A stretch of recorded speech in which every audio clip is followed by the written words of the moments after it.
नमस्कार, आप देख रहे हैं न्यूज आवर का विशेष कार्यक्रम नेशनल वॉइस और मैं हूं आपके साथ देवेंद्र कुशवाहा। इस कार्यक्रम में हम बात करते हैं देश विदेश के गंभीर मुद्दों पर। आज नेशनल वॉइस में चर्चा का विषय है पीएम मोदी का लाओस दौरा, जहां पीएम मोदी आसियान समिट में शामिल हुए। इस दौरान पीएम मोदी ने कहा कि 21वीं सदी आसियान और भारत का है। ऐसे में क्या भारत और आसियान देशों की मुलाकात भविष्य की दिशा तय करेगी? इसी विषय पर करेंगे विद्वानों से चर्चा। तो आइए शुरू करते हैं नेशनल वॉइस।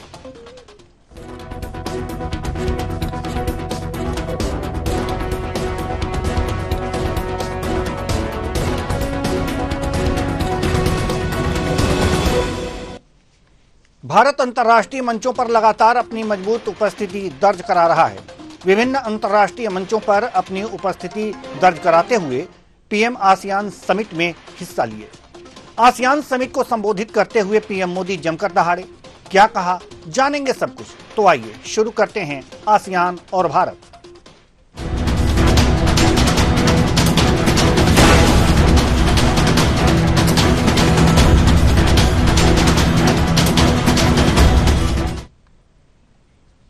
पीएम मोदी ने आसियान देशों के साथ मंच भी साझा किया है।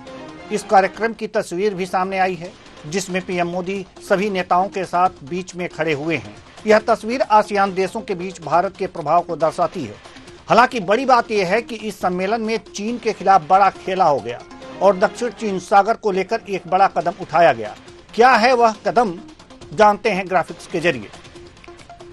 तो चीन के खिलाफ जो खेला हुआ है वो हम आपको बता रहे हैं ग्राफिक्स के जरिए। जो ग्राफिक्स में है, साउथ चाइना सी के लिए कोड ऑफ कंडक्ट लाया गया है। चीन की साउथ चाइना सी में बेलगाम होती हरकतों पर लगाम लगेगी। इस कोड ऑफ कंडक्ट से क्षेत्र में शांति, स्थिरता, समुद्री सुरक्षा और संरक्षा को बढ़ावा मिलेगा। साउथ चाइना सी से होकर अन्य देशों के जहाजों की आवाजाही को यहां पर बल मिलेगा। बाधा रहित वैध समुद्री वाणिज्य और विवादों के शांतिपूर्ण समाधान को बढ़ावा मिलेगा। इस कोड ऑफ कंडक्ट से ये सारी चीजें होने वाली हैं। प्रधानमंत्री नरेंद्र मोदी ने आसियान, भारत और पूर्वी एशिया शिखर सम्मेलन को संबोधित किया। पीएम मोदी ने कहा कि भारत एक शांति प्रिय देश है और विकास की दिशा में आगे बढ़ रहा है। कोरोना काल में भारत ने अपनी जिम्मेदारियां निभाई। उन्होंने कहा कि दुनिया में भारत की भागीदारी बढ़ी है और जन केंद्रित अप्रोच हमारी प्राथमिकता है। प्रधानमंत्री नरेंद्र मोदी ने कहा कि मैंने भारत की एक्ट ईस्ट नीति की घोषणा की थी। पिछले एक दशक में इस नीति ने भारत और आसियान देशों के संबंधों को नई ऊर्जा, दिशा और गति दी है। पिछले 10 वर्षों में आसियान क्षेत्रों के साथ हमारा व्यापार लगभग दोगुना होकर $130 बिलियन से अधिक का हो गया है। आइए सुनते हैं पीएम मोदी ने यहां क्या कुछ कहा। हम एक दूसरे के पड़ोसी हैं, ग्लोबल साउथ के साथी सदस्य हैं और विश्व में तेज गति से ग्रो करने वाला क्षेत्र है। हम शांतिप्रिय देश हैं, एक दूसरे की राष्ट्रीय अखंडता और संप्रभुता का सम्मान करते हैं और अपने युवाओं के उज्जवल भविष्य के प्रति हम कमिटेड हैं कि 21वीं सदी एशियन सेंचुरी भारत और आसियान देशों की सेंचुरी है। आज जब विश्व के कई हिस्सों में संघर्ष और तनाव की स्थिति है, तब भारत और आसियान की मित्रता, समन्वय, संवाद और सहयोग बहुत ही महत्वपूर्ण है। आसियान की सफल अध्यक्षता के लिए मैं लाओ पीडीआर के प्रधानमंत्री सोनसाई सिपांदोन को पिछले 10 वर्षों में आसियान क्षेत्र के साथ हमारा व्यापार लगभग 2 गुना होकर $130 बिलियन से अधिक हो गया है। आज 7 आसियान देशों के साथ भारत ने डायरेक्ट फ्लाइट कनेक्टिविटी है और शीघ्र ही ब्रुनेई के साथ भी सीधी उड़ानें शुरू होगी। तिमोर लेस्ते में हमने नया दूतावास खोला है। आसियान क्षेत्र में सिंगापुर पहला देश था जिसके साथ हमने फिनटेक कनेक्टिविटी स्थापित की और अब ये सफलता अन्य देशों में भी दोहराई जा रही है।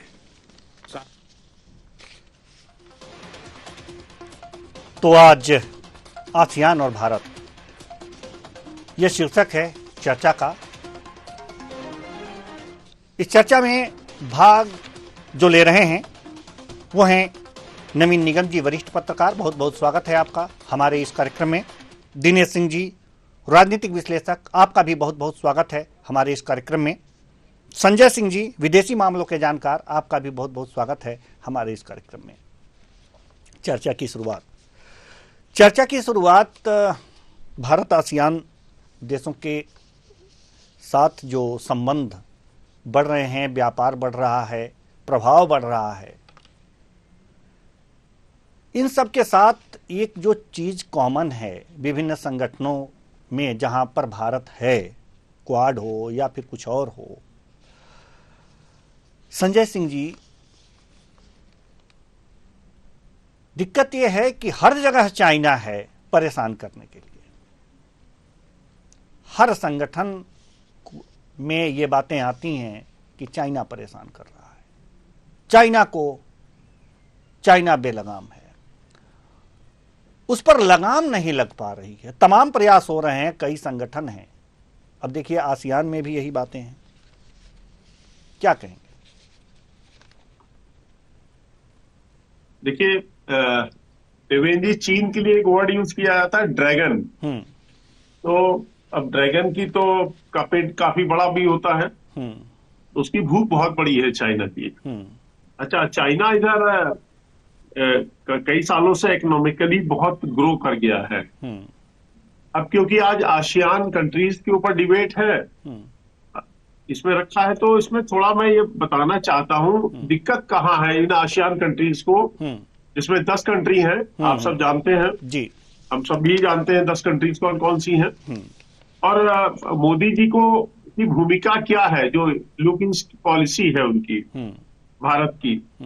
तो जो मेन जो दिक्कत आ रही है चाइना से इन आसियान कंट्रीज को, और फिलीपींस और चाइना का एक यूएन क्लोज का एक चार्टर भी है जिसमें यूनाइटेड नेशन ने कहा था कि भाई आप समुद्री विवाद को इसको सुलझाइए, और यूनाइटेड नेशंस ने यूएन क्लोज के तहत फिलीपींस के पक्ष में निर्णय भी दिया था। अब चीन इस बात को नहीं मान रहा है। मैं एक सरल भाषा में इस विवाद को बताना चाहता हूं। देखिए, कोई भी देश जब तरक्की करता है, उसकी आर्थिक स्थिति बढ़ती है, तो उसको सबसे ज्यादा जरूरत होती है एनर्जी की, ऊर्जा की। चीन जैसे भारत भी क्रूड ऑयल एनर्जी के उसमें विदेशों पे डिपेंडेंट है, चाइना भी इसी तरह से इन चीजों के लेके विदेश से आयात करता है।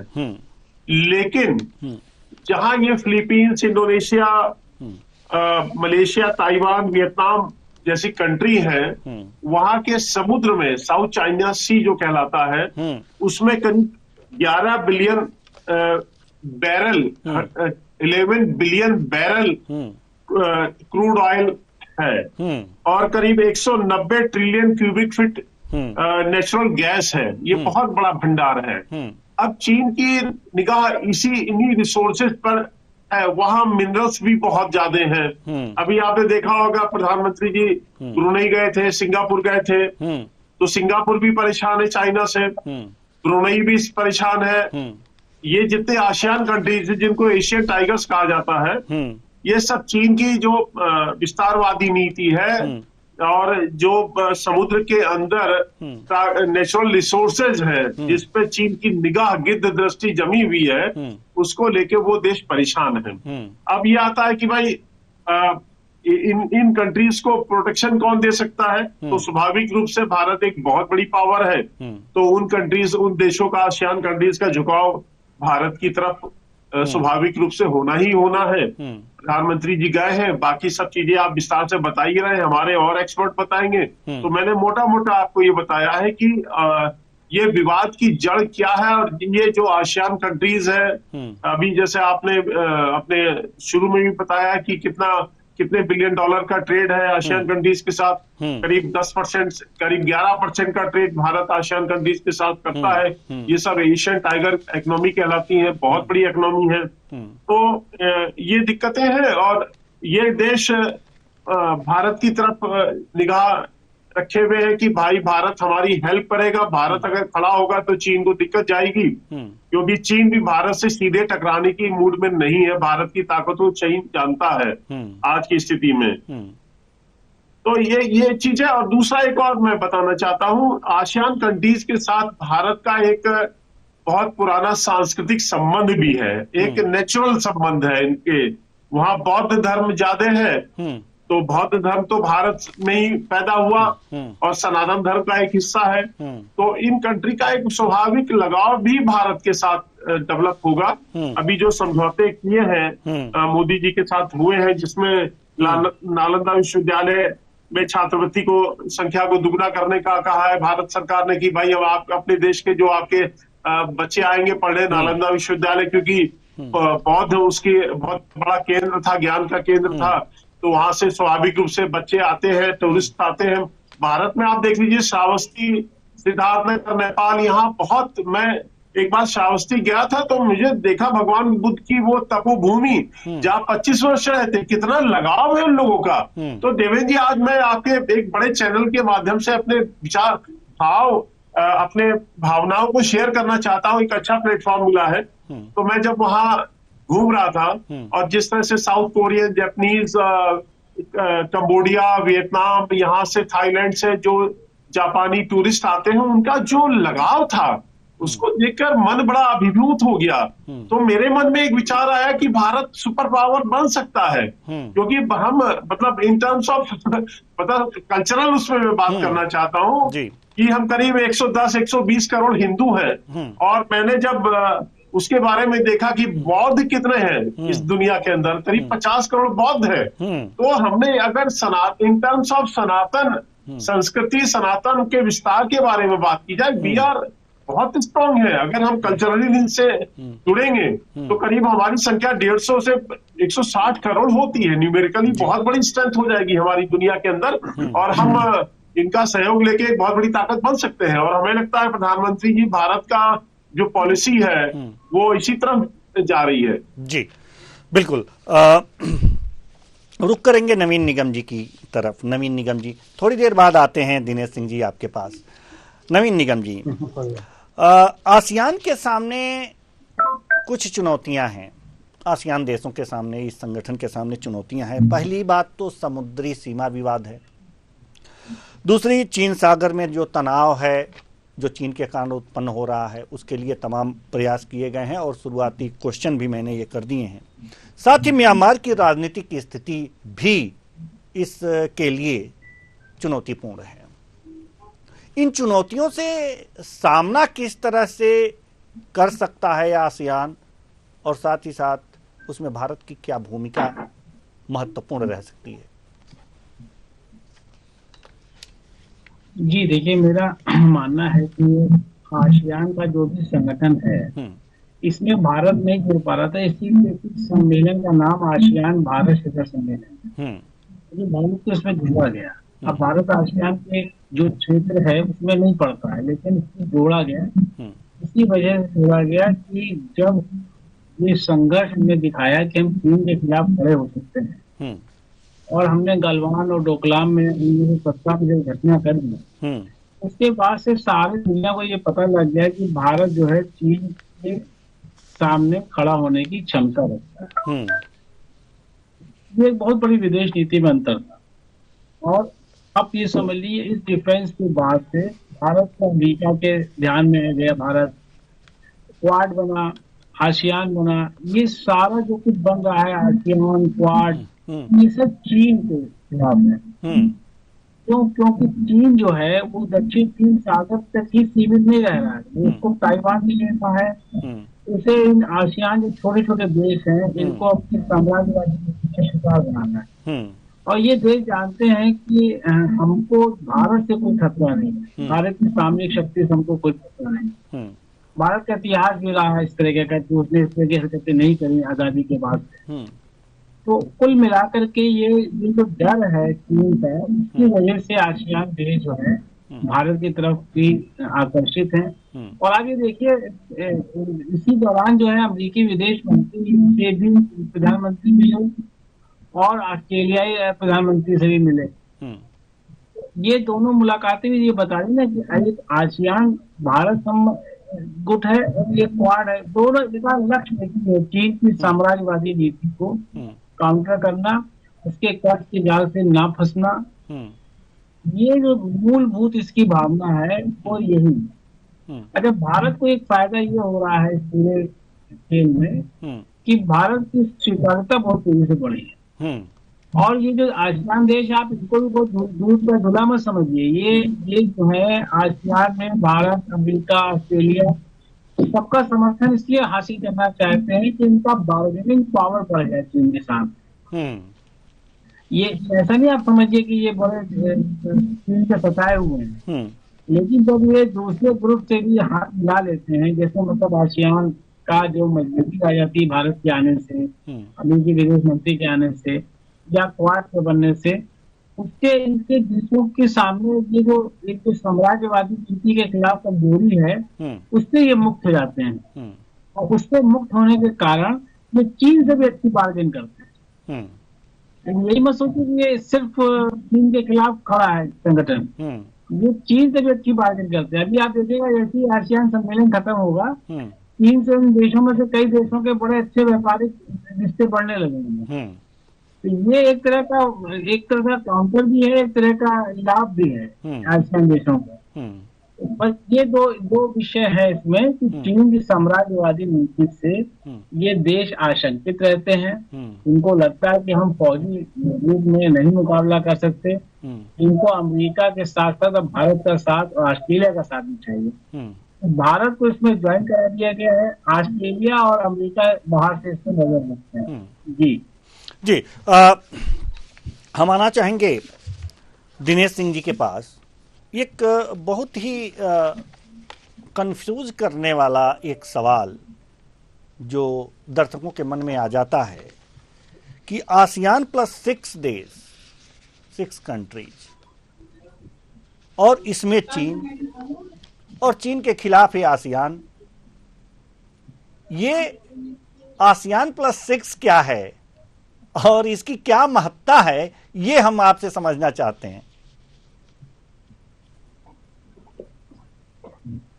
से बोलने वाला था, आपने अपने आप में बोला कि ये क्वेश्चन कर दिया। देखिए, सबसे पहले आसियान प्लस 6 का मैं एक चीज अलग से बताऊंगा, जो मुझसे पहले के जो विद्वान जो वक्ता थे उन्होंने शायद नहीं उस पर ध्यान नहीं दिया थे। तो ड्रैगन, देखिए ड्रैगन के मुंह से आग निकलती है हमेशा, और आग जो है वो सब चीजें स्वाहा करने के उसमें चलती रहती है। तो उसको किस तरीके से टेम किया जाए, कैसे कंट्रोल किया जाए, तो देखिए मुख्य उद्देश्य ये चीज है। दूसरा क्या, देखिए ऐसा कि जो आसियान कंट्रीज हैं उसमें एक नंबर 1 साझेदार है चाइना ट्रेड को लेकर के, और सबसे ज्यादा निवेश भी इन कंट्रीज में चाइना ने कर रखा है। अब वो इसी तरीके से कि बहुत मतलब कि सबके सब दिक्कत परेशानी में तो है चाइना से, लेकिन कहीं ना कहीं खुल के बातचीत नहीं कर पाते ऐसे। तो खुल के बातचीत नहीं कर पाते तो कहीं ना कहीं मतलब कि अंदर उनके रोस्ट होता है, लेकिन बातचीत नहीं कर पाते क्योंकि ट्रेड की साझेदारी हो गई, और कहीं ना कहीं जो निवेश उन लोगों मतलब जैसे चाइना की पहले से रही है, मतलब जैसे पुराने जो महाजन और सूदखोर जो होते थे, उस तरह की एक तरह से पॉलिसी रही है कि किसी तरीके से उनको पैसा देकर के दबा दिया जाए, और दबा करके बाद में और उनको परेशान करने कम जो है। अब जैसे आगे की बातचीत करते हैं तो देखिए फ्री ट्रेड एग्रीमेंट जो है वो किया गया इनके साथ में, जैसे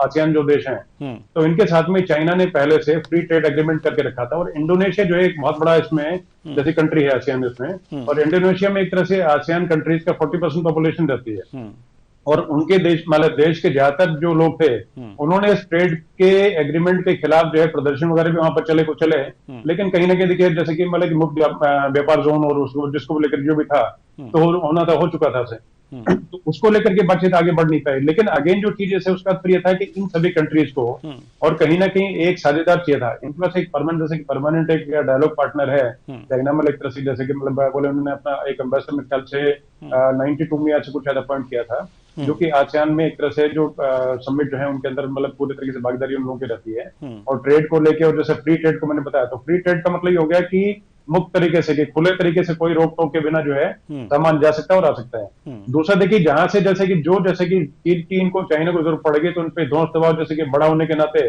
बड़ी कंट्री होने के नाते, और वो छोटी वाली कंट्री से कुछ बोल नहीं पाएंगे। तो अब देखिए कि मतलब जैसे कि मतलब काफी पहले 1992 के आसपास मेरे ख्याल से शायद इंडिया भी जो था वो इनके साथ में आसियान में जैसे एक तरह से आया था। मेंबर नहीं है इंडिया, लेकिन फिर भी उनके साथ में एक तरह से समिट में एक तरह से पार्टनर के तौर पे है, और वो मतलब मन साझा भी करता है। तो अब एक तरह से देखिए, मतलब जैसे ट्रेड हमने से 130 बिलियन डॉलर का जैसे बजट प्रधानमंत्री मोदी ने बोला, और तीसरे टर्म के 100 दिन के पहले मतलब जैसे अंदर ही जो है, और उसमें एक तरह से उसको और बढ़ाने का जो कार्य किया गया, तो उससे देखिए आगे बल मिलेगा।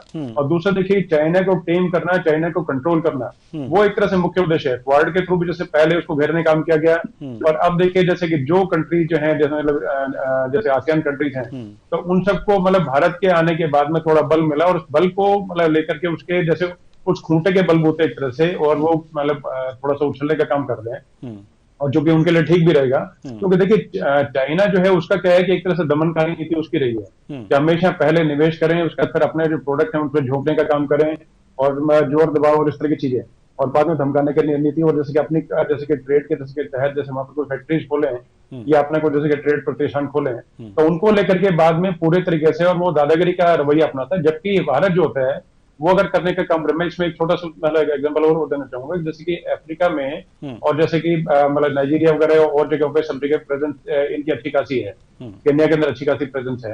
तो उसमें देखिए वहां की जो गवर्नमेंट थी पूरे तरीके से मतलब बहुत ज्यादा तंग थी, क्योंकि चाइना ने बहुत बड़ा इन्वेस्टमेंट कर रखा था।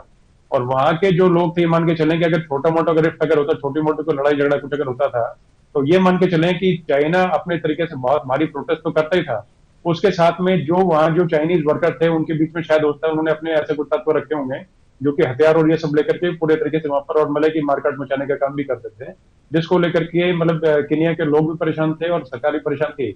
बाद में देखिए यहाँ पर जो हमारे जो बड़े मतलब जैसे बिजनेसमैन है, उन लोगों ने बहुत, जैसे कि अंबानी में, अडानी ने भी और टाटा ने, तीनों ने एक तरह से, और अन्य जो बिजनेसमैन उनका भी वहां पर पूरे, क्योंकि वहां पर कुछ भी एक तरह से ज्यादा बनने उनने काम नहीं होता, ज्यादातर चीजें बाहर से जैसे वहां पर इम्पोर्ट होती है। तो वहां पर जब इन लोगों ने बहुत बड़ा जब वहां पर सेंटर खोला और बहुत बड़ा इन्वेस्टमेंट किया, और उसको लेके फिर साथ साथ में मेरे भाई वाले टाइप का जैसे वो संबंध रखा, और कोई किस तरह की दिक्कत परेशान नहीं खड़ी की, तो उसको लेके बाद में एक तरह से चाइना जो था नंबर 2 पे चला गया। उसी तरीके से आसियान कंट्री है, वो कोरिलेट करती हुई चीजें हैं, क्योंकि आसियान कंट्री जो है वो चाहती हैं कि कोई सहानुभूति के नाते, परिवार के नाते, और जो चीज आगे बढ़े तो हाथ में हाथ डाल करके आगे बढ़ने का काम करें, और चाइना को नीचे करने के लिए, चाइना को ट्रेड में पछाड़ने के लिए, और भारत को देखिए अपनी एक्ट ईस्ट पॉलिसी के नाते और विदेश नीति जो है उसको अहम मतलब उसमें एक तरह से भूमिका आसियान निभा सकता है, क्योंकि आगे पोटेंशियल बहुत है। और जैसे अब देखिए मान के चलें कि हम लोग जो है मतलब डिफेंस इक्विपमेंट वो बनाने का काम कर चुके हैं, उसके लिए मार्केट हम लोग कहां से लेके आएंगे? तो मार्केट में देखिए इन्हीं छोटी कंट्री से मिलेगा, क्योंकि बड़ी कंट्री तो उसमें अपने आप मैन्युफैक्चर करती है। जैसे अगर बातचीत अगर करें मतलब अमेरिका की, ब्रिटेन की, या जो महाशक्ति है पहले से है, वो तो पहले से मैन्युफैक्चर करती है।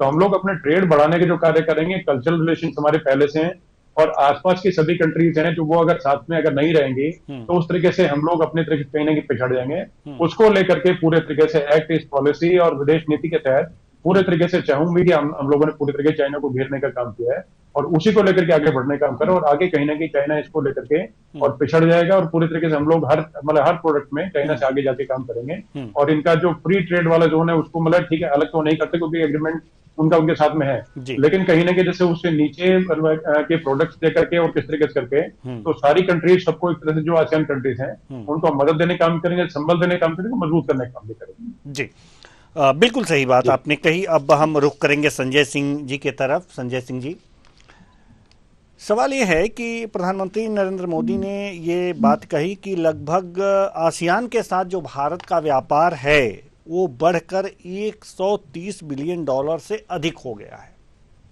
ये अच्छी बात है। अभी और किन किन क्षेत्रों में इन देशों के साथ व्यापार के बढ़ने की संभावनाएं हैं, और उसके लिए भारत को और क्या करने की आवश्यकता है?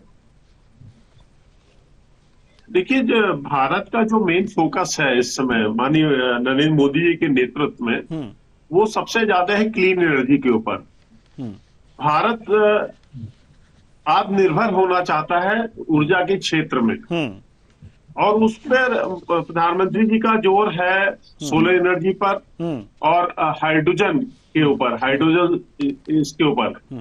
तो मेन तो भारत का इस पे जोर है, और इसी क्षेत्र में यहाँ भी भारत इनसे जोड़ना चाह रहा है।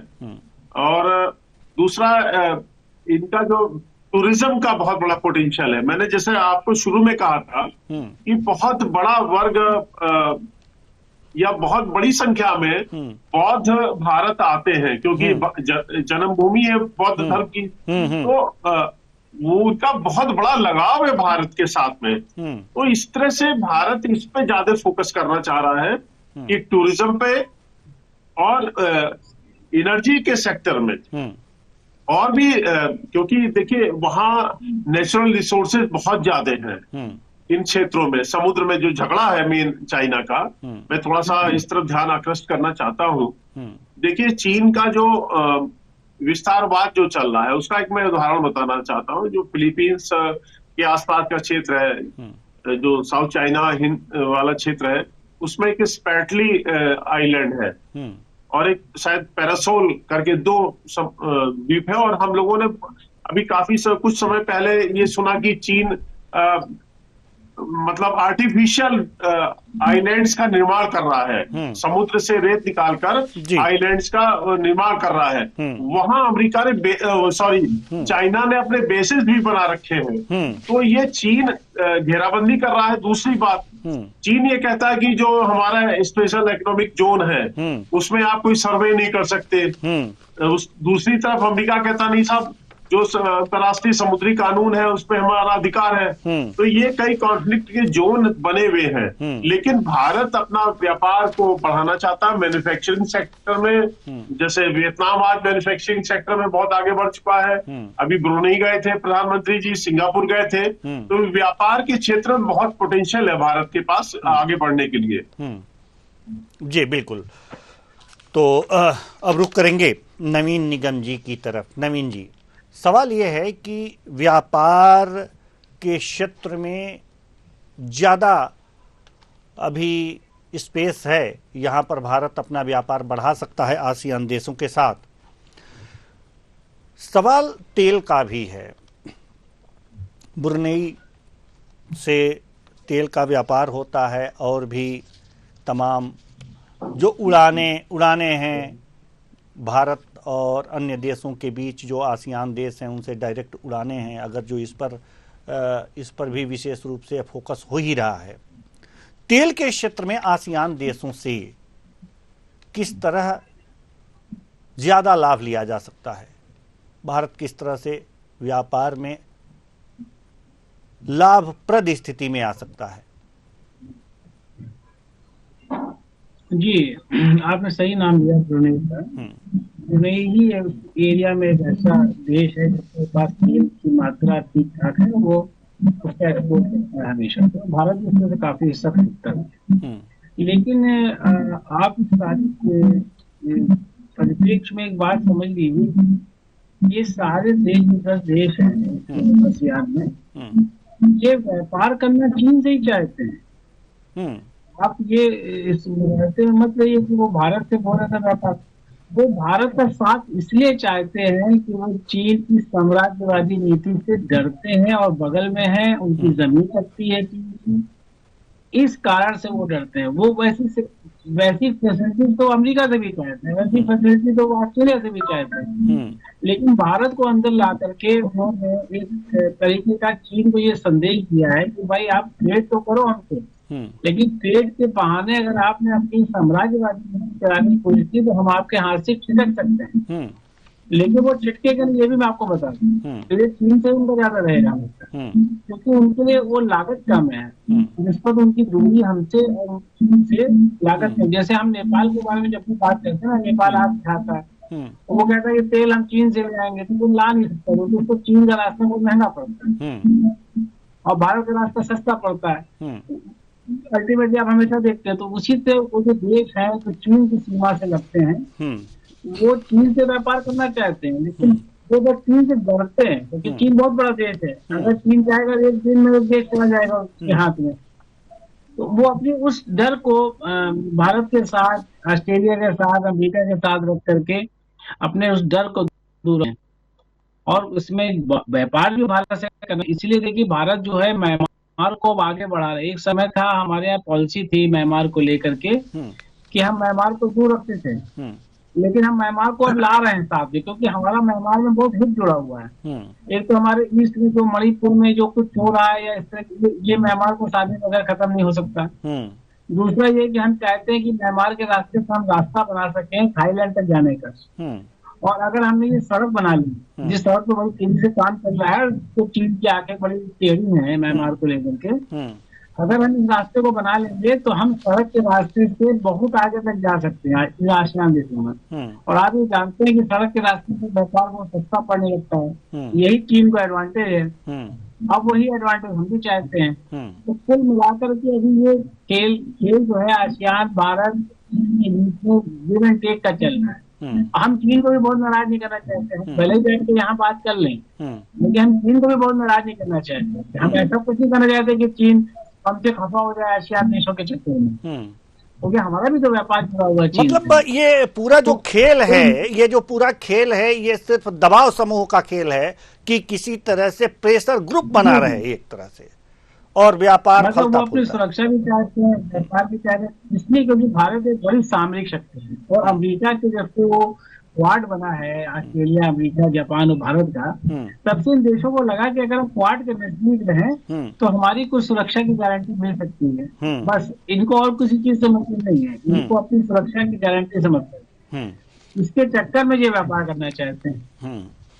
तो अगर जो इस तरह से अगर जो कहा जाए, आसियान देश अगर जो भारत को अपने साथ मिलाते हैं, भारत आसियान शिखर सम्मेलन करते हैं, तो एक चाइना पर प्रेशर ग्रुप बनता है। अगर प्रेशर ना बनाना होता तो ये लोग भारत को शायद नहीं बुलाते। दिनेश जी जी जी जी जी जी जी 10 सेकंड जी। देखिए आज जो भारत के पूर्व में हो रहा है, ये जो आसियान कंट्रीज है, इनका महत्व बहुत ज्यादा है।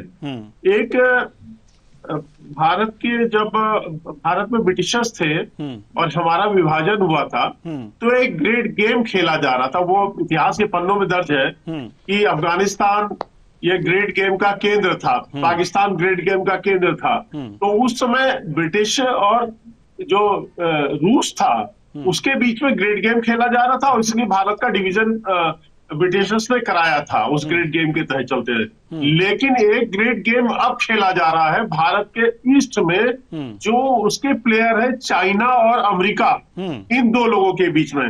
लेकिन आज स्थितियां थोड़ी भिन्न है। एक भारत मजबूत, स्वतंत्र और मजबूत राष्ट्र है, जिसके पास एक मजबूत नेतृत्व है। भारत की आर्थिक स्थिति बहुत आगे मजबूत हो चुकी है। तो उस ग्रेट गेम में भारत भी प्लेयर बन गया है। अब भारत अब भूमि पे ग्रेट गेम खेला जा रहा था, अब भारत उस ग्रेट गेम को खेल खेलेगा। देखिएगा आने वाले समय में अब ये जोन जो है काफी कॉन्फ्लिक्टिव जोन होगा। इसमें देखिए क्या क्या होता है अभी देखिए। जी बिल्कुल बिल्कुल, और खेल की शुरुआत तो हो ही गई है, खेल की शुरुआत तो हो गई है। जी दिनेश सिंह जी, ये अगर जो खेल भारत पूरी अच्छी तरह से सफलतापूर्वक खेलता है, तो भारत जो विश्व गुरु के रूप में अपनी पहचान बनाना चाहता है, उसमें कितना सहयोग हो पाएगा और कैसे कैसे? सबसे पहली बात ये, और एक चीज और लगे हाथ हम पूछ लें कि जो म्यांमार की स्थिति है, इसमें भारत इसकी स्थिति में परिवर्तन करने, जो राजनीतिक स्थिति है, आंग सान सू की जो हैं अभी की जो इस समय की स्थिति है, तो लोकतंत्र की जो बहाली वहां पर होनी है, उसमें क्या भूमिका निभा सकता है, ताकि इसका भी जो अन्य आसियान देशों के साथ रोड, जैसा कि अभी नवीन जी ने कहा कि रोड का संपर्क जो है वो बने और अच्छी तरह से ये परिलक्षित हो और व्यापार जो है वो उसमें खर्च कम आए। जी कुशवाहा जी, देखिए इसको मतलब थोड़ा जैसे खेल जो है, खेल को समझने के लिए ब्रिटिश काल में जाना पड़ेगा। जब हमारे पे मतलब कि जैसे कि हम लोग जब ब्रिटिश कॉलोनी थे, तो उस टाइम देखिए ऐसे कि दो चीजों का नाम आप लोगों ने सुना होगा, स्पाइस रूट और क्या नाम है, सिल्क रूट। तो ये देखिए मान के चलें कि किस वजह से सबके ट्रेड पे थे उस टाइम भी एक मान के चलें कि हमारे पास में साधन संसाधन कम थे, और हम लोग एक तरह से नोवाइस थे, यानी कि हम लोग भोले वाले थे, हमें पता नहीं था कि किसकी कितनी कीमत है, हम लोग उसकी क्या उपयोग कर सकते हैं। तो उसी तरीके देखिए जैसे आसियान कंट्रीज के अगर ये संदर्भ में अगर ये बातचीत की जाए, तो उस टाइम पे जैसे कि मतलब ब्रिटिश क्या करता था कि यहाँ पर आकर के उन्होंने क्या किया कि हमारा पूरा दोहन करने का काम किया। हम लोग उस तरीके से करने का काम नहीं करते किसी का, लेकिन उन लोगों ने क्या किया, जैसे कि नील की खेती थी, उससे पूरी फसलें मतलब पूरी जमीन थी, धरती थी, बर्बाद करके रख दी पूरी। उसका कॉफी थी, उसको लेकर के और अन्य कुछ मतलब जो कोई चीजें थी, हमारे यहाँ कपास का काफी पैदावार होती थी, उसको यहाँ पर क्या करते थे, सस्ते में लेते थे, यहाँ से उधर बेचते थे, उधर से मतलब कि पूरा फिनिश प्रोडक्ट होकर के दोबारा फिर वापस हमारे यहाँ आता था। तो हम लोग देखिए क्या करते हैं कि हम लोग एक तरह से उस तरीके से कॉलोनी की तरह या उनको पूरे तरीके से मतलब कि जैसे जिस तरीके से हमें रखा गया उस तरीके से मतलब एक तरह से मॉडर्न डेज में, और जैसे अगर देखा जाए तो पूरी तरीके प्रभुसत्ता करीब करीब देखिए टोपोग्राफी, जियोग्राफी और बाकी जो पॉलिटी जो है और डिप्लोमेसी, सब चीजों का मिक्स होकर के और अगले के साथ में संधि जो की जाती है, तो वो पूरे तरीके से एक दूसरे की चीज समझ के और समझा की जाती है। और देखिए रूलिंग वाली जैसे कहानी जैसे जहां तक आती है, जैसे कि ट्रेड रूट, स्पाइस रूट जो है, उस तरीके से और अन्य बहुत सारे रूट बन चुके हैं, जैसे कि मतलब उसी को देख के अगर आगे बातचीत करें, और छोटी देखिए कंट्रीज है उनके पास में साधन बहुत हैं, लेकिन संसाधन जो है उनकी कमी है। जैसे अगर ये ऑयल निकालने की बातचीत अगर करें ब्रुनई से, तो उसमें देखिए हमारे यहाँ से जैसे कि जो मतलब जैसे इंडियन ऑयल की बात करें या जैसे कि और जैसे बात करें, तो हमारे मतलब कि बहुत सारी मतलब इस तरीके से कंपनीज हैं और प्राइवेट कंपनी जैसे है, मतलब जैसे कि उनकी अगर बात करें तो थोड़ा विवाद खड़ा हो जाएगा उसको लेकर के। तो उसमें मतलब ये देख के चलें कि उनके पास साधन संसाधन कोई कमी नहीं है ना, भारत सरकार के पास कमी है। तो हम लोग उनके साथ ये करते हैं, ठीक है कि आपके पास तेल है, हम निकाल के काम करेंगे और आगे उसके बाद में आपसे इस रेट पे लेंगे। तो वो चीज एक पैदावार दोनों मतलब कि द्विपक्षीय जो है, क्योंकि उनके पास में लगाने के लिए उस तरह के मतलब जैसे कि जो पैसा उतने रुपए जो हम पास लगाने के लिए नहीं है।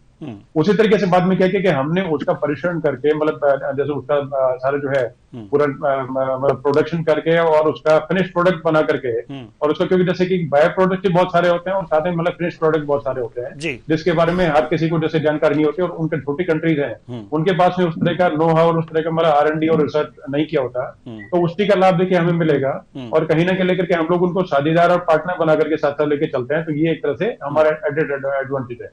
दूसरा देखिए जैसे कि एनर्जी की जैसे बातचीत आती है, तो जो भी जैसे विकासशील देश होता है, जो प्रोग्रेसिव नेशन होता है, उसको हर तरह की चीजें जो होती है, रॉ मटेरियल उसको बहुतायत में बहुत ज्यादा क्वांटिटी में चाहिए होता है। चाइना ने क्या किया, जैसे चाइना की वजह मैं एक चीज को लेकर बोलता हूँ, आयरन ओर। वो एक स्टील की इंडस्ट्री है, उसके लिए आयरन ओर जो है बहुत भारी तादाद में चाहिए होता है। उन लोगों ने क्या किया कि अपने जो खनिज भंडार है, अपना आयरन ओर का भंडार है या अपना और जो भंडार है, उनको संभाल के रखा, और यहाँ से हमारे यहाँ से काफी भारी मात्रा में मंगाते थे, झारखंड से, उड़ीसा से, गोवा से, तो ये सब मंगाने कार्य करते थे। लेकिन बाद में जब इस चीज का जब पता लगा, तो भारत ने ड्यूटी उससे बढ़ा दी, और भारत ने अपने तरीके से करके उसको देखना शुरू किया कि यहाँ पर सबसे पहले यहाँ की जो स्टील मतलब जो इंडस्ट्रीज है उनको सप्लाई पहले किया जाएगा, पहली वरीयत है वो आएगी, दूसरे नंबर पर दूसरी आएंगी, चाहे जापान हो, चाहे चाइना हो, चाहे अन्य कोई कंट्री हो।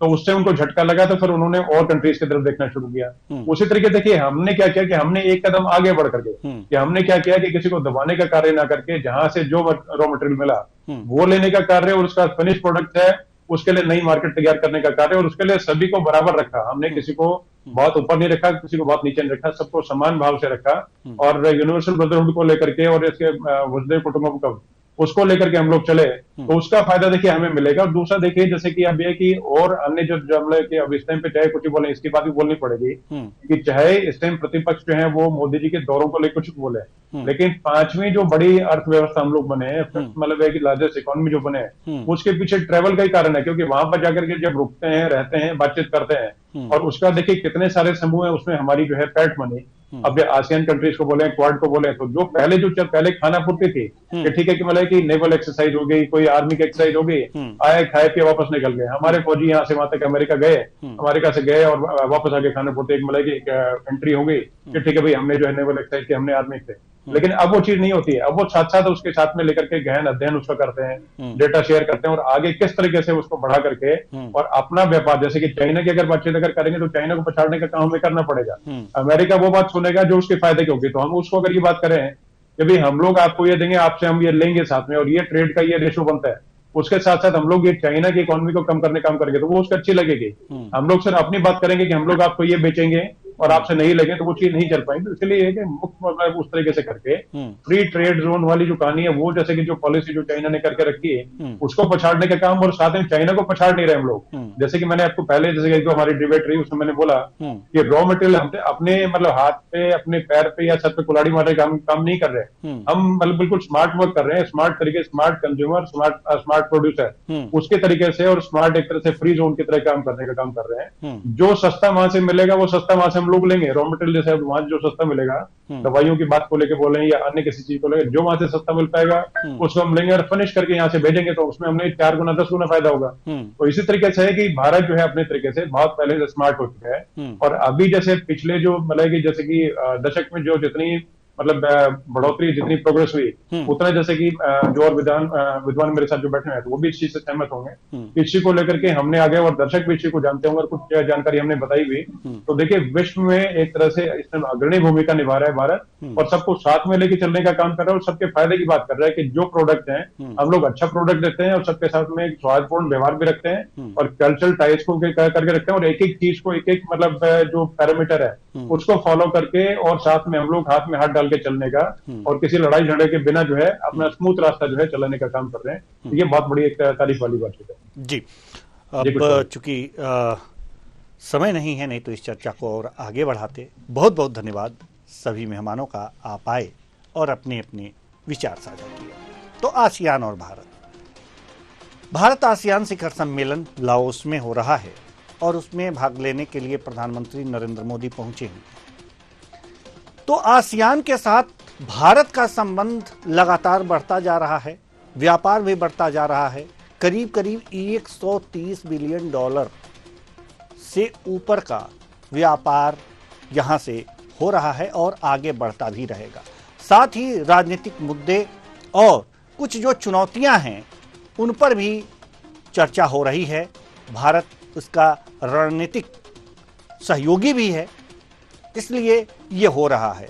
और कुल मिलाकर ये देखा जा सकता है कि भारत नित नए कदम बढ़ा रहा है और विश्व में कीर्तिमान स्थापित कर रहा है। फिलहाल इस कार्यक्रम में इतना ही। मुझे दीजिए इजाजत। नमस्कार।